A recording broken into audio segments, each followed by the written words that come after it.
অদিতি ঘোষের লেখা গল্প অন্তর্দ্বন্দ্ব। ইউকো ব্যাংকের ম্যানেজারের রুমের সামনে দাঁড়িয়ে চমকে উঠলেন মিসেস অপরাজিতা রায়।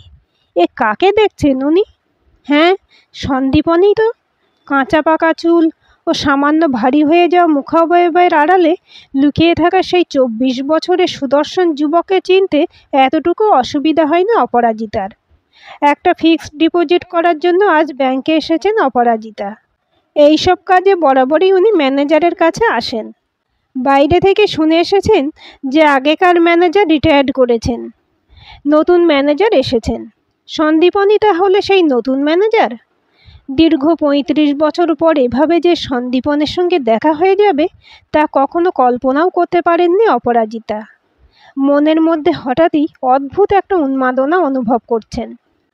হৃদস্পন্দন বেড়ে গেছে। বহু কষ্টে নিজেকে সামলে নিয়ে বললেন, may I come in? Yes, come in. টেবিলে পড়ে থাকা ফাইলের মধ্যে চোখ রেখেই উত্তর দিলেন নতুন ম্যানেজার মিস্টার সন্দীপন বসু। রুমটা ফাঁকাই ছিল। পায়ে পায়ে টেবিলের দিকে এগিয়ে গেলেন অপরাজিতা। ফাইল থেকে চোখ না তুলেই সন্দীপন বললেন, বসুন। সামনের চেয়ারে বসলেন অপরাজিতা। নিজের পরিচয় না দিয়েই বললেন, 2 দিন আগে আমার একটা ফিক্সড ডিপোজিট ম্যাচিওর করেছে, ওই টাকাটা আবার ফিক্সড করতে চাই। এবার ফাইল থেকে মুখ তুললেন সন্দীপন। সঙ্গে সঙ্গে তার কপালে চিন্তার ভাঁজ দেখা গেল। হতভম্বের মতো একভাবে তাকিয়ে রইলেন কিছুক্ষণ। একটু ধাতস্থ হয়ে অস্পষ্ট উচ্চারণ করলেন, অপরাজিতা? তুমি? মানে আপনি? মৃদু হাসলেন অপরাজিতা। আবার আপনি কেন? তুমি বললে অসুবিধা নেই। বাইরে থেকে শুনলাম নতুন ম্যানেজার এসেছে, তবে সেটা যে তুমি তা ভাবতে পারিনি। কেমন আছো অপরাজিতা? ওই চলে যাচ্ছে। সুজিত, মানে আমার হাজব্যান্ড চলে যাওয়ার পর একা একাই কাটছে দিনগুলো। কেন, তোমার ছেলে মেয়ে নেই? আমার একটি মেয়ে, বিয়ের পর থেকে বিদেশেই থাকে সে। আমাকে নিয়ে যেতে চাই বারবার, আমি যাই না। মনে হয় এই ভালো আছি। যাই হোক, এবার বলো, তুমি কেমন আছো? কেমন চলছে তোমার সংসার? একটা দীর্ঘশ্বাস বেরিয়ে এলো সন্দীপনের বুকের ভেতর থেকে। সেটাকে চাপার চেষ্টায় মুখে হাসির রেখা টেনে বললেন, সংসার আর কোথায়, মা মারা যাওয়ার পর আমিও একা। কেন, তুমি বিয়ে করনি? না, সেটার হয়ে ওঠেনি। তবে আমারও মনে হয় এই ভালো আছি। হয়ে ওঠেনি নাকি ইচ্ছে করেই করনি? ওই একই হলো। বিয়ে না করার কারণটা কি আমি? শেষ দেখার পর জীবনের আরও 35টা বছর পেরিয়ে এসেছি আমরা দুজনে। আজ আর ওসব কথা তুলে লাভ কি অপরাজিতা? তার থেকে কাজের কথায় আসি। কই, ফিক্সড ডিপোজিটের সার্টিফিকেটটা দাও। ব্যাগের চেন খুলে সেটা বার করতে করতে অপরাজিতা বললেন, প্রতিজ্ঞা তো দুজনেই করেছিলাম। আমি যখন আমার প্রতিজ্ঞা ভেঙেছিলাম তখন তোমারই বা সেটা রক্ষা করার দায় থাকবে কেন? তুমি পরিস্থিতির শিকার হয়েছিলে, ইচ্ছে না থাকলেও বাধ্য হয়েছিলে। আমার জীবনে তেমন কোনো বাধ্যবাধকতা আসেনি। মা প্রথম প্রথম অনেক সাদাসাদি করেছিলেন, পরে অবশ্য হাল ছেড়ে দিয়েছিলেন। সন্দীপনের কথা শেষ হতেই একজন 70 ঊর্ধ্ব ভদ্রলোক দরজার সামনে দাঁড়িয়ে ভেতরে আসার অনুমতি চাইলেন। সন্দীপন তাকে ভেতরে আসতে বললেন।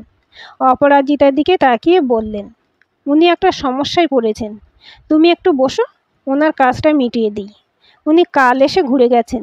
আচ্ছা, আমি কি তোমার জন্য ফর্ম আনিয়ে দেব? অপরাজিতা বললেন, তার দরকার নেই, আমি একটু বসছি, তারপরই হবে সব। সন্দীপন কাজে ব্যস্ত হয়ে পড়লেন। অপরাজিতা ডুব দিলেন স্মৃতির অতলে। চোখের সামনে ভেসে উঠল সেই দিনের দৃশ্যটা। অপরাজিতা তখন বিএ 3rd ইয়ার, সামনেই পরীক্ষা। ওর কলেজের মেয়াদ ফুরিয়ে আসবে বলে একটা রেস্টুরেন্টের দেখা করতে এসেছিল সন্দীপন। সন্দীপনেরও তখন ইউনিভার্সিটির মেয়াদ ফুরিয়ে আসার মুখে। খাবারের অর্ডার দিল, খাবার দিকে মন ছিল না কারোরই। সারাক্ষণ কথা বলায় ব্যস্ত ছিল দুজনেই। পরীক্ষা হয়ে গেলে বাড়ি থেকে বেরোনোর সুযোগ মিলবে না অপরাজিতার। প্রতিদিন ফেরার সময় দেখা হওয়ার সম্ভাবনা আর থাকবে না। তাই আসন্ন বিচ্ছেদের কথা ভেবে বিষণ্ণ হয়ে উঠেছিল দুজনের মন। এবার কি করে দেখা করা যাবে সে কথাই আলোচনা করছিল দুজনে। হঠাৎ অপরাজিতার হাতের উপর হাত রেখে সন্দীপন বলেছিল, আমার বড় ভয় হয় অপু, তোমাকে হারিয়ে ফেলার। যদি তোমার বাবা মা অন্য কোথাও তোমার বিয়ে দিয়ে দেন, তখন আমি কি করব? সত্যি বলছি, তোমাকে ছাড়া আমার পৃথিবী অন্ধকার হয়ে যাবে। সন্দীপনের হাতটা শক্ত করে ধরে অপরাজিতা বলেছিল, তা কখনোই হবে না। তোমাকে ছাড়া আমি আর কাউকে বিয়ে করব না। যদি মা বাবা রাজি না হয়, তাহলে আমি জীবনে বিয়েই করব না। আবেগতাড়িত গলায় সন্দীপন বলেছিল, আমিও প্রতিজ্ঞা করলাম, তোমাকে ছাড়া আর কাউকে বিয়ে করব না আমি। সন্দীপন ওর প্রতিজ্ঞা রেখেছে, কিন্তু অপরাজিতা তা পারেনি। ঘটনাক্রমে ও আরেকজনকে কথা দিতে বাধ্য হয়েছিল, তাই ওর পক্ষে সম্ভব হয়নি সন্দীপনকে দেওয়া প্রতিজ্ঞা রক্ষা করা। অপরাজিতা বিয়ে পরীক্ষা দেওয়ার কিছুদিন পর হঠাৎ করেই অসুস্থ হয়ে পড়েন ওর বাবা অমলেশ চ্যাটার্জি। একদিন রাত্রে ওনার মাইল্ড হার্ট অ্যাটাক হয়। অসুস্থ হওয়ার পরেই উনি মেয়ের বিয়ে দেওয়ার জন্য অস্থির হয়ে উঠেছিলেন। স্বামীর শরীরের কথা ভেবে অস্থির হয়েছিলেন অপরাজিতার মা সবিতা চ্যাটার্জিও। অপরাজিতার বিয়ের জন্য বিভিন্ন জায়গায় যোগাযোগ করতে থাকেন তাঁরা। বিয়ে করবে না বলে জিদ ধরেছিল অপরাজিতা। তা সত্ত্বেও দিনের পর দিন যখন জোরাজুরি করতে থাকেন তাঁরা, তখন সন্দীপনের সঙ্গে নিজের সম্পর্কের কথা মা বাবাকে জানিয়েছিল অপরাজিতা। অমলেশ চ্যাটার্জি ফোন করে ডাকতে বলেছিলেন সন্দীপনকে। আশার আলো দেখেছিল অপরাজিতা। সন্দীপন এসেছিল দেখা করতে। অমলেশ ওকে বিয়ের প্রস্তাব দেন, কিন্তু সন্দীপন জানিয়েছিল যে সবে পরীক্ষা শেষ হয়েছে, এখনও রেজাল্ট আউট পর্যন্ত হয়নি। এই পরিস্থিতিতে বিয়ে করা ওর পক্ষে সম্ভব নয়। চাকরির চেষ্টা করবে ও, আশা করছে পেয়েও যাবে, তবে তার জন্য কমপক্ষে 1 বছর অন্তত অপেক্ষা করতেই হবে।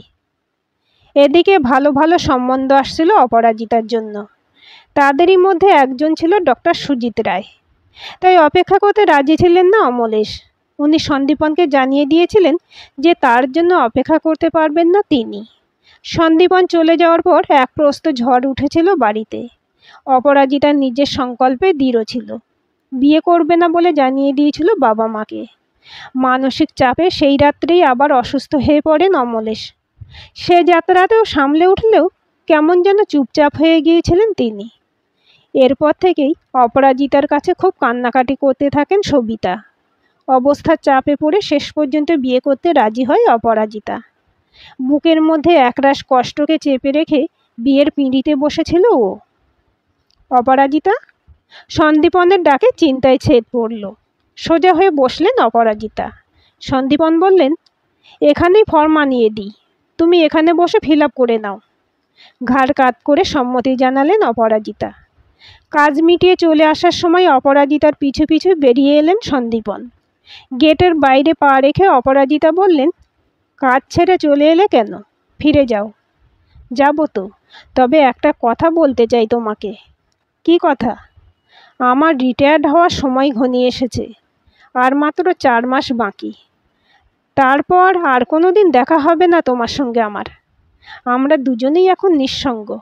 বন্ধুত্বের দাবিতে কি নিজেদের মধ্যে যোগাযোগ রাখতে পারি না আমরা? অপরাজিতার গলা কেঁপে উঠল। সেটা কিভাবে? ফোনে কথা বলা যেতে পারে। তাছাড়া আমি তোমার বাড়িতে কিংবা তুমি আমার বাড়িতে যাওয়া আসা করতে পারি তো মাঝে মাঝে। অপরাজিতা আঁতকানো গলায় বললেন, এসব কি বলছো তুমি? সেটা কি আর সম্ভব? কেন সম্ভব নয় অপু? ভয় পাওয়ার কোনো কারণ নেই। এই বয়সে এসে নিছক বন্ধুত্ব ছাড়া আর কোনো দাবি তো থাকবে না। প্লিজ না বলো না তুমি। একটু ভাবলেন অপরাজিতা, তারপর বললেন, বেশ, আমি রাজি। তবে আমি কোথাও যাব না, তুমি আসবে আমার বাড়িতে।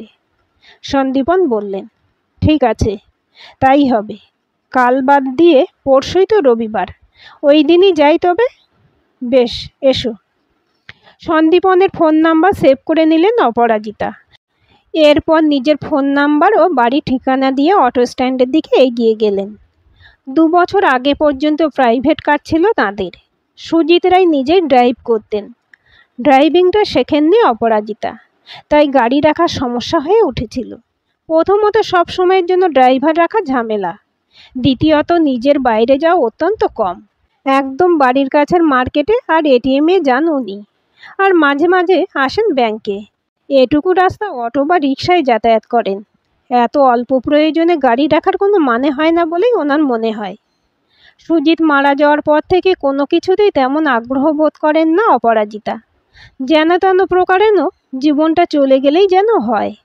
আগের মতো ঘরদোর গোছানোর আগ্রহ নেই আর।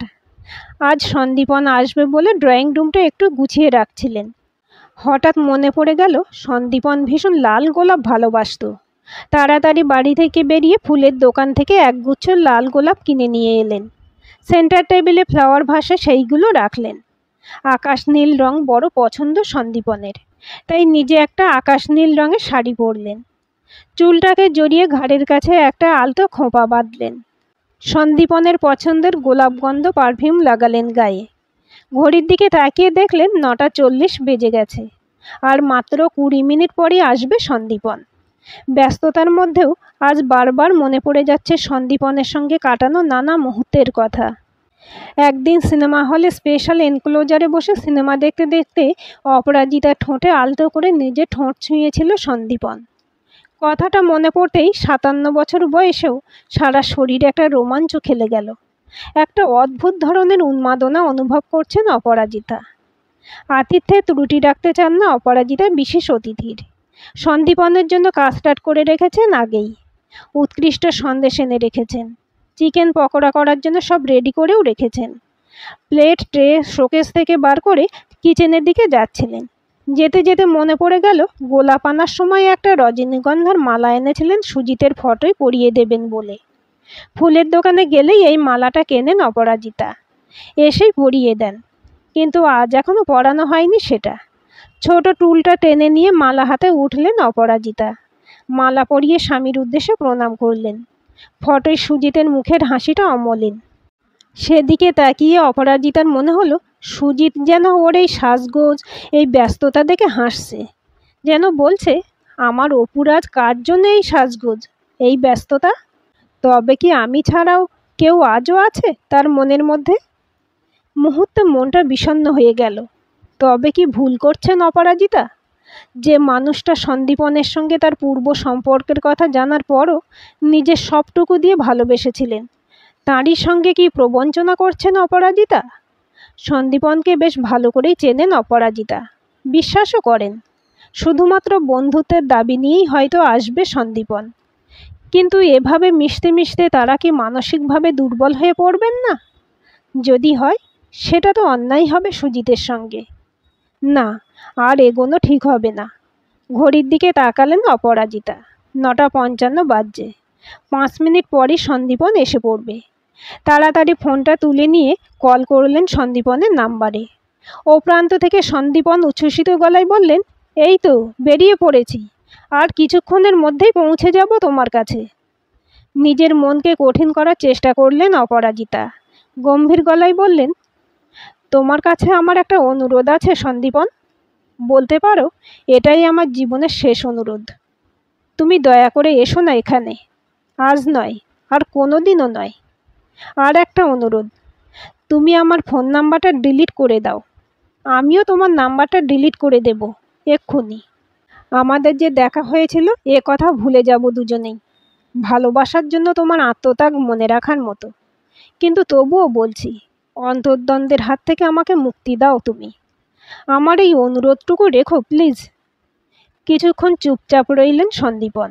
তারপর বললেন, বেশ, তুমি যা চাও তাই হবে। এরপর আর কোনোভাবেই যোগাযোগ করব না তোমার সঙ্গে। তুমি শান্তি পাও, সেটাই আমি চাই। সন্দীপন আর কোনো কথা না বলে লাইনটা কেটে দিলেন। তৎক্ষণাৎ নিজের মোবাইল থেকে সন্দীপনের নাম্বারটা ডিলিট করে দিলেন অপরাজিতা। সমস্ত খাবার ও গোলাপের গুচ্ছ ওয়েস্ট বক্সে ফেলে দিয়ে হাত ধুয়ে নিলেন। মনে হলো যেন ঘাড় থেকে অপরাধ বোধের বোঝাটা নেমে গেল।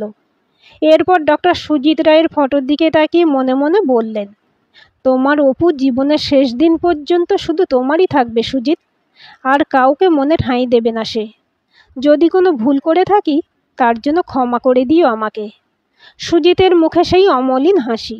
মনে হলো জয়ের আনন্দ যেন হাসছেন ডক্টর সুজিত রায়। সেদিকে তাকিয়ে স্বস্তির শ্বাস ফেললেন মিসেস অপরাজিতা রায়। আজকের গল্পটি কেমন লাগলো কমেন্ট করে জানাবেন। ভালো লাগলে লাইক হাইপ শেয়ার করবেন আর চ্যানেলটি সাবস্ক্রাইব করে বেল আইকনটি ক্লিক করে রাখতে ভুলবেন না।